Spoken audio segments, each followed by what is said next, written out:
de mais uma quinta-feira, né? Mais um mês que se inicia.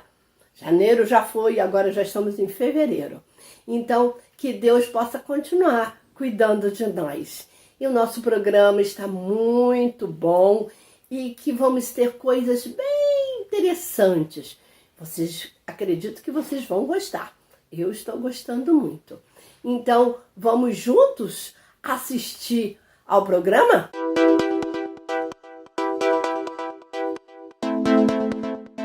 Olá, Fios de Prata! Cheguei com a resposta das perguntas da semana passada. E quero dar parabéns à irmã Neise, que foi a vencedora do sorteio. Quem foi o terceiro filho de Adão? Acertou quem respondeu a opção C, Sete. A gente encontra essa confirmação em Gênesis capítulo 5, versículo 4.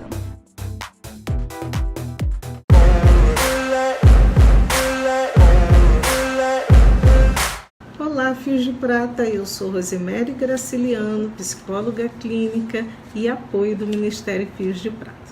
Este mês estaremos estudando sobre o livro de Josué e eu estarei aqui trazendo algumas curiosidades sobre este livro.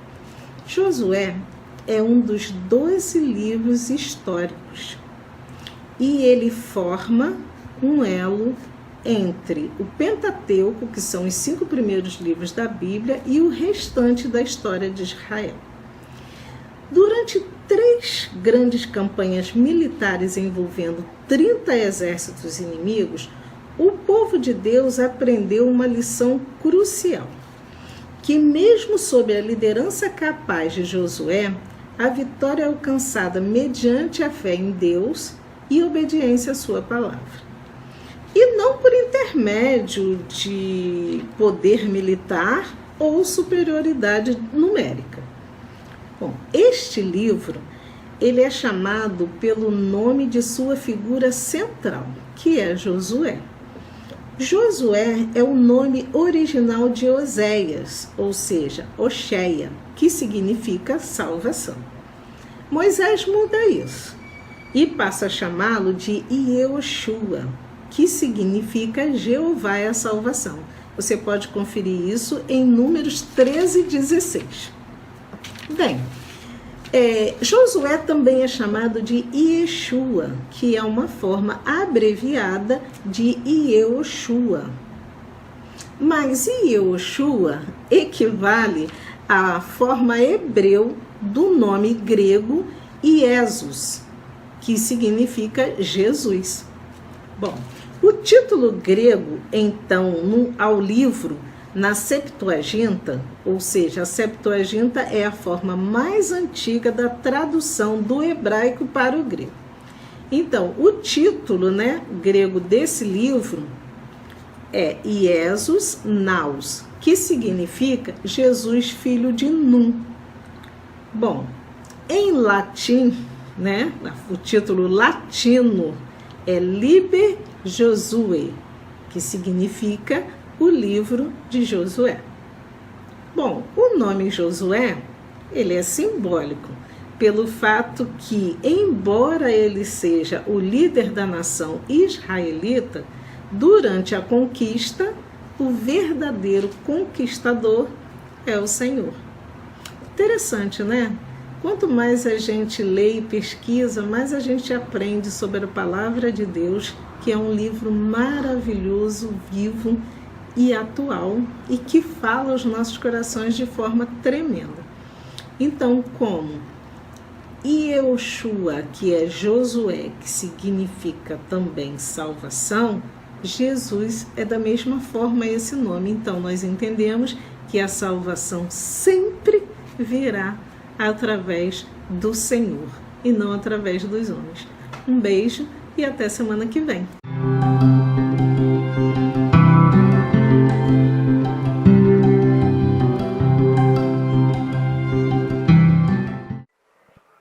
Este é o dia que o Senhor fez para nós, então nos alegremos nele. Santo e eterno Pai, louvado e engrandecido seja o teu nome eternamente, Senhor, por tudo que tu és e tem feito em nossas vidas.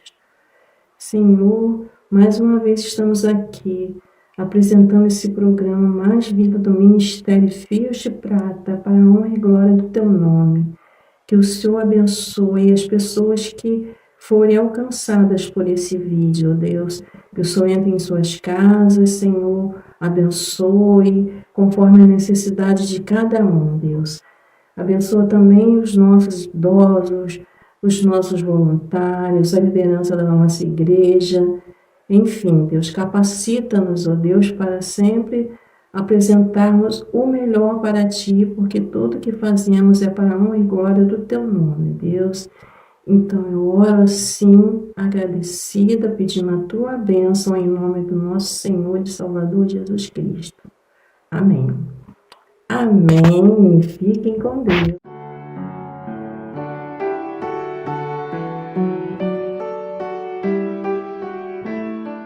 Boa tarde, meus amados irmãos do Ministério Fios de Prata.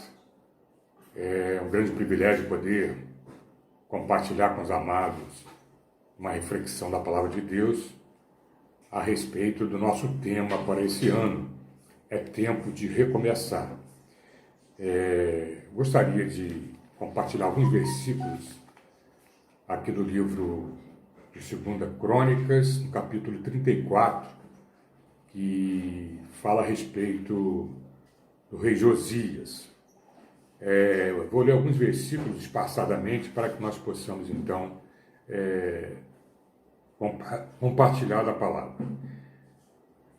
Capítulo 34 de 2 Crônica diz assim, a partir do verso 1. Tinha Josias 8 anos de idade quando começou a reinar, e reinou 31 anos em Jerusalém. Fez o que era reto perante o Senhor. Andou em todo o caminho de Davi, seu pai, e não se desviou nem para a direita, nem para a esquerda. Porque no 8º ano de seu reinado, sendo assim ainda moço, começou a buscar o Deus de Davi, seu pai. E no 12º ano, começou a purificar a Judá e a Jerusalém dos altos, dos postes ídolos e das imagens de escultura e de fundição. Indo para o versículo 6, lemos assim, o mesmo fez nas cidades de Manassés, de Efraim e de Simeão até Naftali, por todos os lados, no meio das suas ruínas, tendo derribado os altares, os postes ídolos e as imagens de escultura, até reduzi-los a pó, e tendo despedaçado todos os altares do incenso em toda a terra de Israel. Então voltou para Jerusalém. No 18º ano do seu reinado, havendo já purificado a terra e a casa, enviou a Safã, filho de Azalias, a Maazéias, governador da cidade, e a Joá, filho de Joacás, cronista, para repararem a casa do Senhor, seu Deus. Vamos até o versículo 14, que diz assim, quando se tirava o dinheiro que se havia trazido à casa do Senhor, Ilquias, o sacerdote, achou o livro da lei do Senhor, dada por intermédio de Moisés. Então disse Ilquias ao escrivão Safã, achei o livro da lei na casa do Senhor. Ilquias entregou o livro a Safã, então Safã levou o livro ao rei e lhe deu o relatório dizendo, tudo quanto se encomendou a teus servos, eles o fazem. Versículo 19 até o 21 diz assim, tendo o rei ouvido as palavras da lei, rasgou as suas vestes. Ordenou o rei a Ilquias, a Aicão, filho de Safã, a Abidom, filho de Mica, a Safã, o escrivão, e a Asaías, servo do rei, dizendo, ide e consultai o Senhor por mim e pelos restantes em Israel e Judá, acerca das palavras deste livro que se achou, porque grande é o furor do Senhor que se derramou sobre nós, porquanto nossos pais não guardaram as palavras do Senhor para fazerem tudo quanto está escrito neste livro. E finalmente, versículo 25 a 28, que diz assim, visto que me deixaram e queimaram incenso a outros deuses, para me provocarem a ira com todas as obras das suas mãos, o meu furor está derramado sobre este lugar e não se apagará. Porém, ao rei de Judá, que vos enviou a consultar o Senhor, assim lhe direis, assim diz o Senhor, o Deus de Israel, acerca das palavras que ouviste. porquanto teu coração se enterneceu e te humilhaste perante Deus, quando ouviste as suas ameaças contra este lugar e contra os seus moradores, e te humilhaste perante mim, e rasgaste as tuas vestes, e choraste perante mim, também eu te ouvi, diz o Senhor. Pelo que eu te reunirei a teus pais, e tu serás recolhido em paz à tua sepultura, e os teus olhos não verão todo o mal que hei de trazer sobre este lugar e sobre os seus moradores. Então levaram eles ao rei esta resposta. Bem, mas Josias, conforme nós vimos aqui no texto, começou a reinar ainda menino, com 8 anos de idade. Diferentemente do seu pai Amon e de seu avô Manassés, ele fez o que era reto perante o Senhor.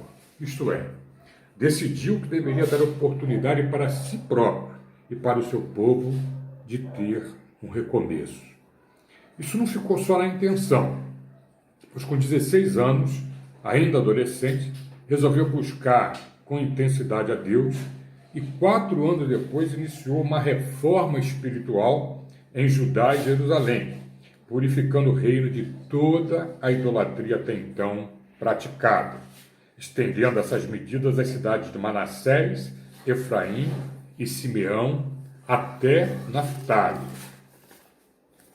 Já aos 26 anos, isso é, com 18 anos de reinado, ordenou a reparação da casa do Senhor.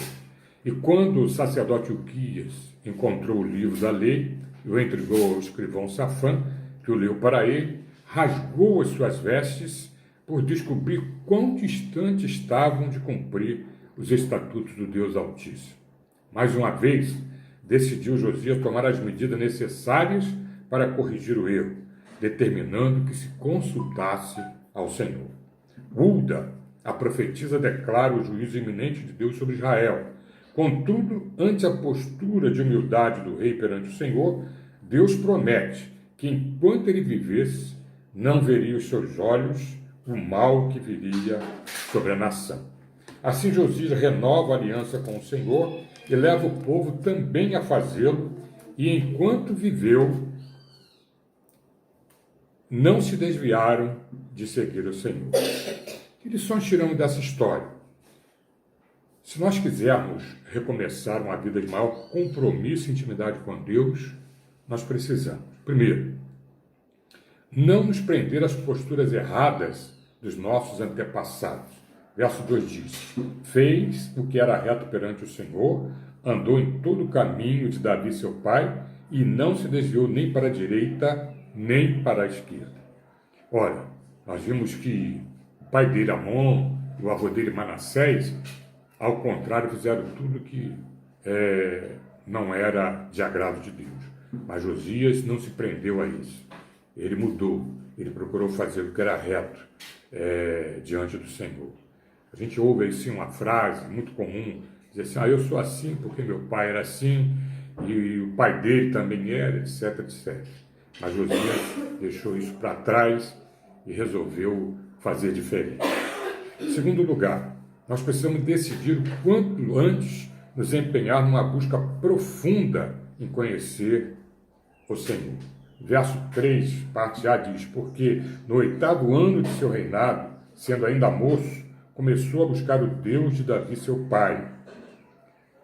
Muito bem, então nós temos visto que o pastor Dario tem nos falado a respeito das disciplinas espirituais que nós precisamos nos encaminhar nelas. Leitura, meditação, oração, jejum, etc. Josias tomou a decisão para fazer o que precisava fazer e não deixou para depois. Se precisava, ele começou a fazer logo.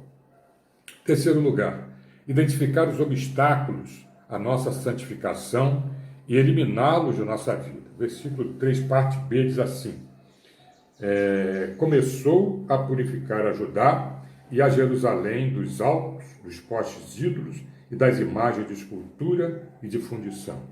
Então, a gente precisa, assim como Josias, identificar quais os obstáculos que estão nos atrapalhando, de poder recomeçarmos a ter uma intimidade maior com Deus.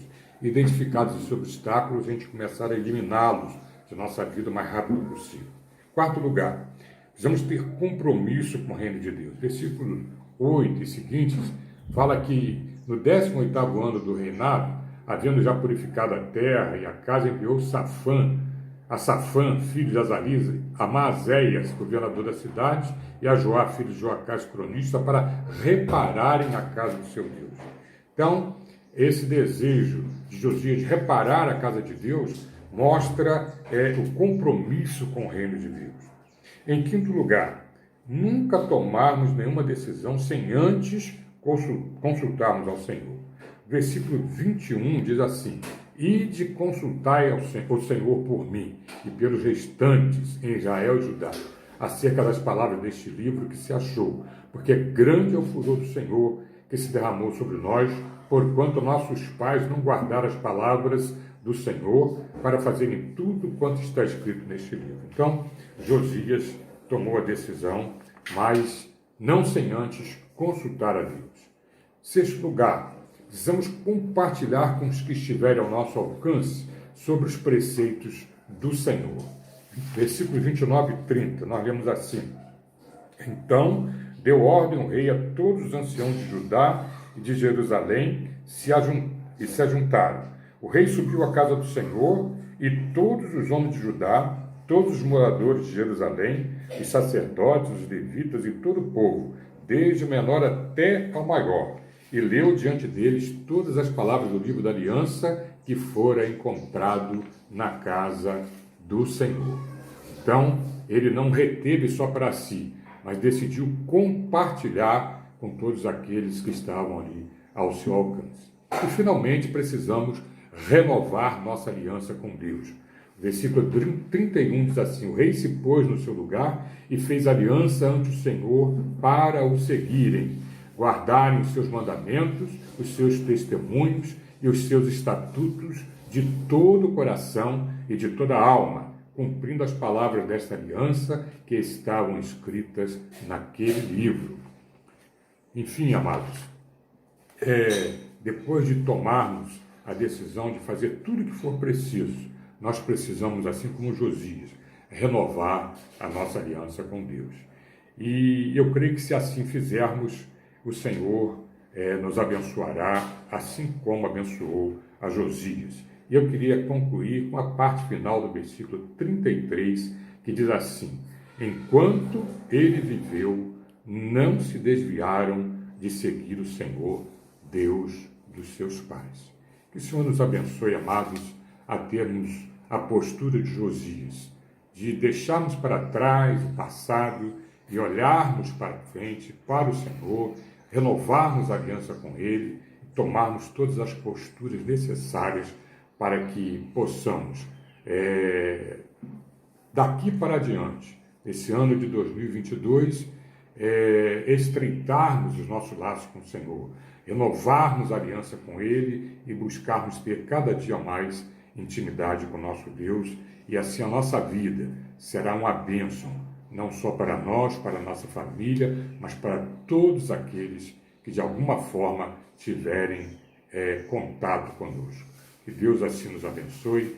Um grande abraço. Gostaria de orar nesse momento para encerrarmos essa reflexão. Senhor, louvado e engrandecido seja o teu santo nome.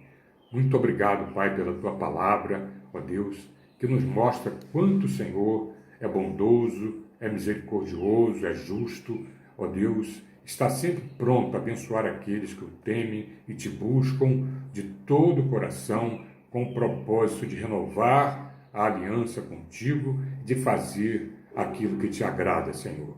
Quero colocar a minha vida, a vida dos meus irmãos queridos do Ministério Filhos de Prata, as nossas famílias, a nossa igreja, em tuas santas e benditas mãos, rogando que o Senhor nos use para a glória do teu santo nome e para a expansão do teu reino aqui na face da terra. É a oração que te fazemos agradecidos e confiados em nome de Jesus. Amém. Um beijo para todos vocês.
Gostaram do programa? Espero que sim. Tudo feito com muito carinho, com muito cuidado para nós, né? Para você, para mim, para todos que estão assistindo. Outra coisa, precisamos de vocês. Precisamos da sua oração. Faz uma oração, manda pra gente. Lê um versículo. Faz uma reflexão. É tempo de recomeçar. Canta um hino. Porque o programa é para nós, é feito por nós. Então a gente precisa da colaboração de vocês. Ministério Fios de Prata. Ou amigos que estejam assistindo. Não tem problema não, tá? Você está assistindo, vambora, manda material pra gente, que vai ser um tempo muito bom. Às vezes tem que botar outras coisas porque tá faltando material. Então eu conto com vocês. E continuamos a leitura da Bíblia. Já foi Gênesis, né? Mateus e Marcos. Muito bom. Fevereiro já começamos com Josué. E cada semana a gente vai ter um livro diferenciado. Então tá sendo muito bom a gente ler a Bíblia, estar na presença, né? Junto com o autor, né? Podendo ouvir ele falar conosco através da palavra. E orar uns pelos outros. Orar pelos enlutados, orar pelos enfermos. Tantos precisando, né? Como estamos precisando. Né? Como a nossa família está precisando um dos outros de oração, precisando de Deus. Então que Deus te abençoe, que Deus continue com seus anjos ao redor da tua vida, da tua casa. E até a próxima semana. Fica na paz.